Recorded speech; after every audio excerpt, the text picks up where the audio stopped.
Olá, turma do sétimo ano. Hoje nós vamos estudar a atividade 9 e a atividade 10.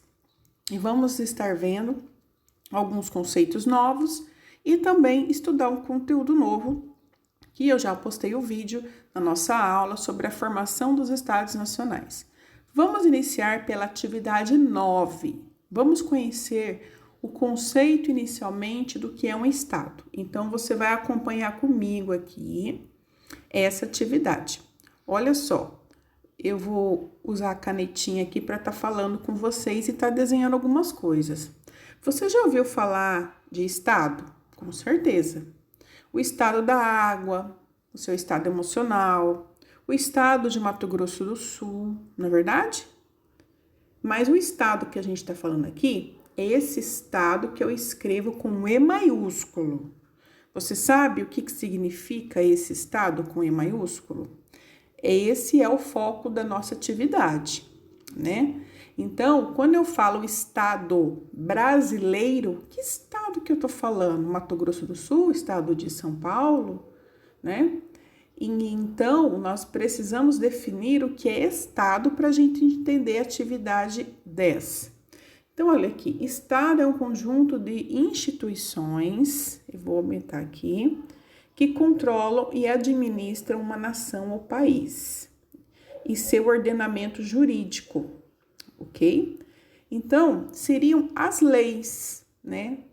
Conjunto de leis das instituições de um país se chama estado. País, como eu acabei de falar, o país já seria uma questão territorial, né? Como o Estado brasileiro, ele tem um país. O país Brasil tem os seus limites, né? Suas fronteiras. Muito bem. Já a nação, quando eu falo nação, parece que é país, né? Ah, a nação brasileira. Mas nação corresponde à questão da cultura, da língua. Isso é uma nação. Por exemplo, você sabia que dentro do país Brasil nós temos várias nações? Você sabia disso? Sim, várias nações. Nós temos os povos indígenas com várias nações indígenas, com várias línguas, você sabia? Então, dentro de um país, você pode ter várias nações. Mas um país, ele tem que ter o quê? Ele tem que ser um estado, ter um conjunto de leis, da ordem jurídica, política. Então, quando eu falo Estado brasileiro, eu sempre tenho que escrever esse Estado com E maiúsculo. Quando eu falo assim, que o presidente ele é chefe de Estado, é esse Estado com E maiúsculo, tá? Sempre com E maiúsculo aqui. Quando eu falo assim, eu tive um problema na justiça e eu estou processando o Estado brasileiro. É o Estado com E maiúsculo, não é o Estado com E minúsculo. Estou falando desse ordenamento jurídico, tá? Então, é bom a gente entender. E aqui no texto eu trago para vocês, olha, a definição de nação e a definição de país. Você sabe que tem nações que não têm um país delimitado, territorial, como a questão, já ouviram falar na televisão muitas vezes, dos palestinos. Eles têm um grupo, né, de pessoas muito grande, com uma cultura específica, uma língua específica, mas eles não têm, até hoje, um país. Vocês sabiam? E por eles não terem um país, eles também não têm um estado com ordenamento jurídico específico, porque eles não têm nenhum país. Então, é muito interessante, aqui eu trago para vocês a questão dos ciganos aqui, ó, que é uma nação sem país, como os Cavaleiros de Malta aqui também, ok?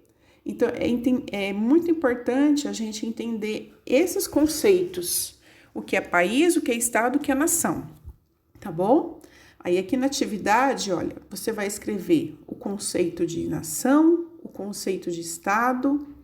É possível nações sem estados? Sim, nós já acabamos de mencionar aqui. Vocês vão explicar, né? Qual a diferença entre a palavra estado e a palavra estado? Olha só que interessante aqui, você pode pesquisar no dicionário. Como eu falei, esse estado tem vários significados, já esse estado aqui é diferente. Eu quero que você agora observe os jornais, a internet, quando eles falam o estado brasileiro, observe daqui para frente. Ele está falando desse outro estado que nós estamos falando. Tudo bem? Na atividade 10, nós vamos falar de um tema que eu gosto muito de explicar em sala de aula, que é a formação dos estados nacionais. Você pode achar também com outro nome, como a formação das monarquias, porque esses estados vão adotar a organização política das monarquias. Olha aqui a coroazinha aqui, ó, tá bom? Então, às vezes, você vai encontrar com esse nome. Então, aqui, eu escrevi esse texto, tá? Falando que na Idade Média, o poder político, e o vídeo que a professora colocou lá, na nossa aula lá, ele explica bem, né? Então, vou fazer um desenho. Olha, na Idade Média, a Europa, ela tinha vários feudos. Eu tô desenhando aqui, ok? Lembra que cada feudo aí tinha o seu castelo, né? Então, cada feudo, eu vou desenhar um quadradinho, tinha o seu castelo. Nossa, que castelo horrível, né, gente? Você imagina, já no final da Idade Média, vamos imaginando comigo, eles vão começar a produzir mais alimentos, que era muito difícil, muito escasso é pouco, né? Então, surge uma nova classe, que são os burgueses, que são os comerciantes. Burguês não é uma pessoa rica aqui ainda não, tá? Lá na frente eles vão ficar ricos. Então, o burguês, ele morava aqui. Para ele levar esse produto que sobrava desse feudo para esse, ele passava em vários feudos, não é verdade? Então, o burguês, ele tinha muita dificuldade de fazer comércio, tá bom? O burguês, ele tinha dificuldade de fazer comércio, porque eram muitas taxas, muitas leis, moedas diferentes, cada feudo tinha um imposto ou um pedágio, que você queira falar. Por que o nome burguês? Porque o burguês era uma pessoa que morava no burgo. Você sabe o que é burgo? Burgo eram as cidades que vão surgir entre os feudos. Vou fazer novamente o desenho. Você tem aqueles feudos. Entre um feudo e outro já começa a surgir as cidades, os burgos. E esses burgueses que moravam nas cidades vão pegar o que sobra de um feudo e levar para outro feudo. Certo? E nesse processo era muito difícil, cada um manda no seu feudo. É o que a gente fala aqui no texto, ó. Eu vou tentar encontrar a palavra aqui para vocês, que agora aqui a professora está olhando o texto, e às vezes não vai encontrar. O poder era descentralizado, que a gente fala, tá? Descentralizado. Acho que eu não acabei usando esse termo aqui no texto. Isso, acho que eu não usei, que agora eu não encontro a palavra. Tá? O poder era descentralizado. Então, descentralizado quer dizer que não tem um centro. Não tem alguém que centralize o poder político, né? E se você olhar aqui nesse período, lá na Idade Média, século XIV, tem Estado? Não. Olha que interessante que eu vou perguntar para vocês. Tinha países? Não. Tinha nações? O que você acha? Se lá não tinha nações? Com certeza tinha. Pessoas com a mesma língua, como os italianos, os belgas, os ingleses. Mas não tinha estado nem país, né? Não tinha. Então, aí o comércio, ele vai incentivar que o rei, olha só, o rei, né? Vamos fazer a coroazinha, que o rei tenha um poder forte. Mas para o rei governar, ele teve que delimitar o quê? Ele teve que fazer lá o seu país, não foi fácil, foi guerras, disputas e acordos, tá? Então, o rei teve que delimitar a sua região e ter aí um país. Quando ele foi aqui governar como rei, né? Ele não governava sozinho, ele vai ter o quê? Os seus funcionários. Então, vai ser implantado os funcionários públicos, um exército permanente. a burocracia, que é toda essa questão de como governa um país, e aqui vão surgir os estados, com leis próprias, representantes próprios, no caso o rei. Então aí a gente tem o surgimento, como eu coloco aqui, ó, dos estados ou monarquias nacionais. Por que monarquia? Porque o sistema político deles era o rei, tudo bem?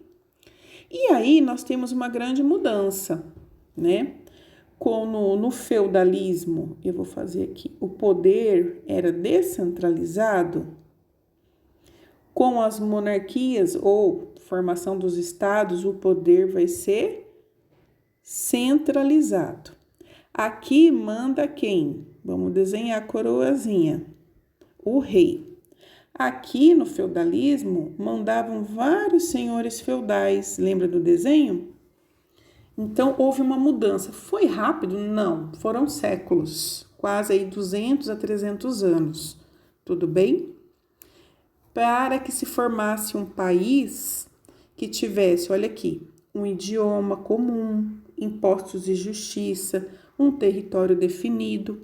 Então aí nós temos a formação dos estados nacionais, né? Naquele período, nós também chamamos esses estados de estado moderno, porque nós estamos aqui no período da Idade Moderna, né? Eles não chamavam isso naquela época, tá? Nós que estudamos a história, olhando para o passado, nós colocamos esses conceitos, o estado moderno, tudo bem? E aí você tem uma nova configuração da Europa. A gente tem uma expressão que fala assim, que a Europa, olha só, no feudalismo ela era assim, uma colcha de retalhos. Quem já viu colcha de retalho da vovó? Eu lembro que a minha bisavó fazia colcha de retalhos. Você não conseguia distinguir, muitas vezes, a quantidade de feudos por conta disso. Isso era no feudalismo, na Idade Média. No final da Idade Média, a gente vai ter outras configurações. Você vai ter estados.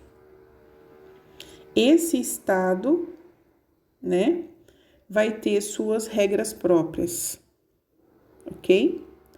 Então, aí vocês vão assistir o vídeo novamente, leiam esse texto aqui, tá? Que vai falar um pouquinho desse processo de construção dos estados nacionais ou monarquias nacionais ou estados modernos, tudo bem? E aí vocês vão responder aqui, letra A. A partir da leitura do texto, vamos ver o texto. Responda, quem eram os burgueses? Então, tem aqui no texto. B, que motivos, na letra B, eu tô aqui, ó. Que motivos levaram os burgueses a apoiar o fortalecimento dos reis? E letra C, com o fim do sistema feudal, como passou a ser as sociedades nacionais com estados governadas por reis? Apresente duas características, então, dessa novo formato, né, nova construção política que nós temos a partir dos estados. E na D, escreva o nome do primeiro estado nacional a ser formado na Europa. Então, a gente tem aqui no texto o primeiro estado nacional a se formar na Europa. Que legal? Vocês vão aqui pesquisar, tem aqui nesse texto. Então, eu espero que vocês tenham compreendido um pouquinho. Coloquem as suas dúvidas lá nos comentários. A professora grava outro vídeo para estar explicando melhor. Tá bom, gente? Um abraço e até a próxima aula.